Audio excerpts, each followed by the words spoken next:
It's also Santiam, Pit River, and all these other nations. You think about these fancy names that you hear: Milwaukee, Calpuya.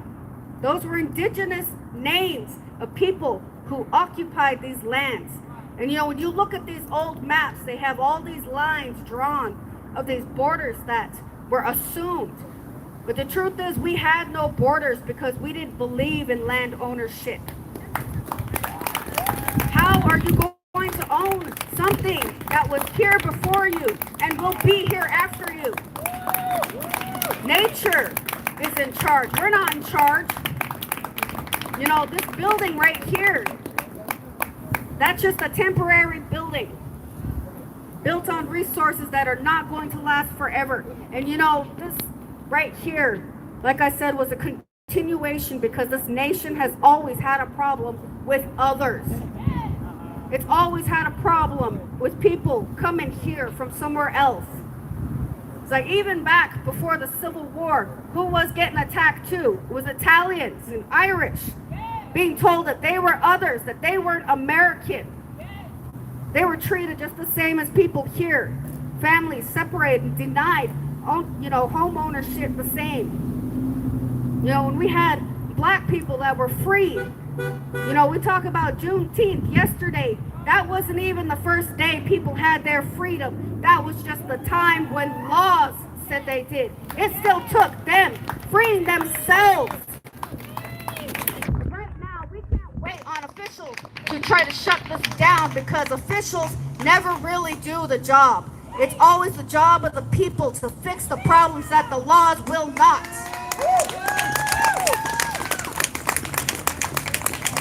Leadership is supposed to be a responsibility, not a privilege. People standing up here making fancy speeches, trying to make names for themselves.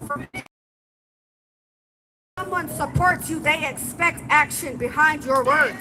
When you're in a position to do something and you don't do it, your words are as hollow as the spirit which you claim to have. You are a hollow person if you think that this nation doesn't have enough room for every single person that comes here. I was angry when I heard Kamala Harris say, "Don't come here." Why not? Why not? This nation has more than enough resources to take care of every single person living here. Citizenship is not something that makes you more human. We were human from the moment we are born, recognized by the one creator that made sure we were in this world. And no amount of paperwork, no amount of labels is going to take away that humanity. And people who deny other resources to people just because they think, oh, well, they're others. No, we are exactly the same. Exactly the same. And I get angry because, so many people think because I speak against the white culture and white history, they think I have hate. It's like, no, I don't have hate. There is no truth. There's no hate in the truth. Hate would mean that somehow I wanted you guys gone. But that's not true. But the truth is that I don't see a white person in people who decide to do the humane thing. I see a human being. Color is just something that we have. And there is no superior race. When I think about, everyone wanting to be, superior, who's in charge? You know what? Nobody should be in charge. Central leadership where everyone can continue to carry on with or without their leaders. Because a leader is only meant to show you the way. It's not meant to dominate how you live. And when I stand here and I'm listening to this, it's so hard. It's so hard because, I have 2 children at home. whose fathers come from south of the border. And every day that my older son is away from me, I get scared that someone's going to hurt him because he's not anymore. He looks like a grown man, even though he's only 16. He's going to be 17 in a couple days. But someone could easily look at him and tell him, oh, you don't belong here because he looks Mexican. And you know, it frustrates me because if I had a dime for every single time someone mistook me for a Mexican, and you know, I'm not insulted by that. What I'm upset about is the fact that I am not seen as the indigenous native person that I am.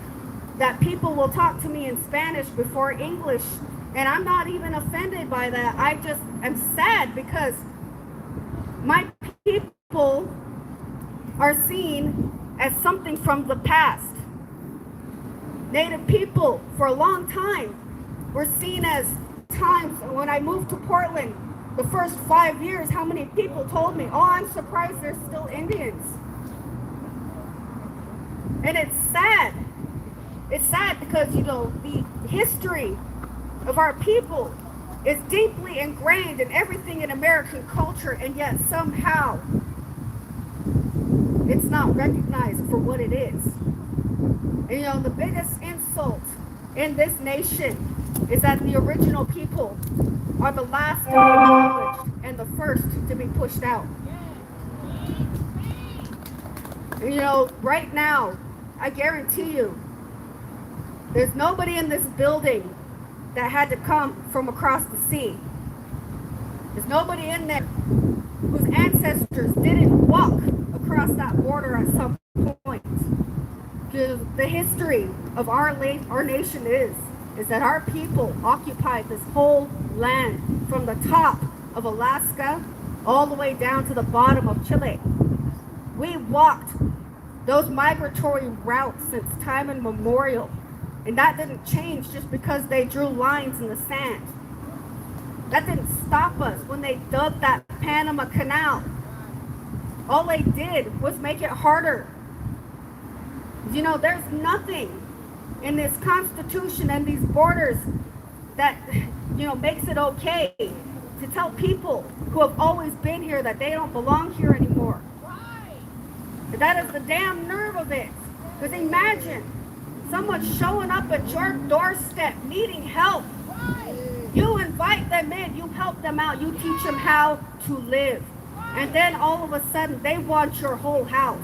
They confine you to one room. And then when your family returned home, ready to occupy the same space they were in, they were told by these guests, no, you don't belong here anymore. That's what's happening right now. You know, I'm not in the habit of telling anyone to go back to where you came from because, quite frankly, this nation needs everyone here because everyone is now part of this culture. And like I said, this nation, this land can take care of everybody as long as we make sure to remember that one person, one company only needs so much. And if you occupy and you take up more than what you need, you're a problem.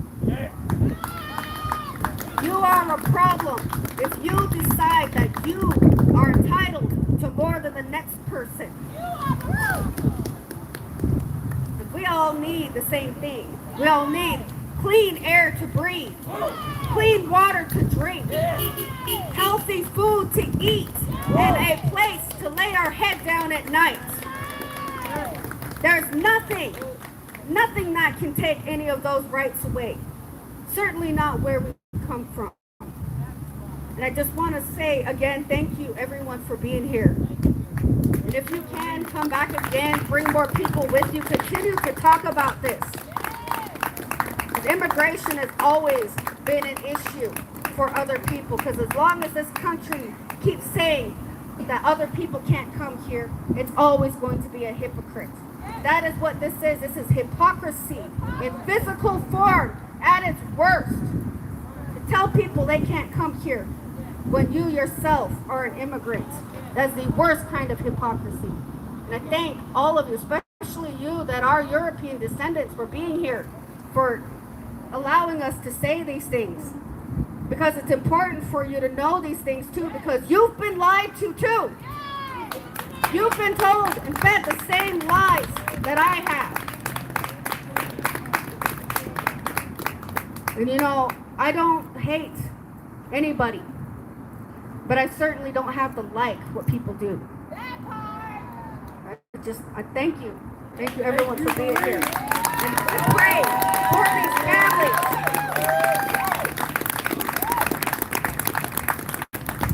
Let's hear it one more time.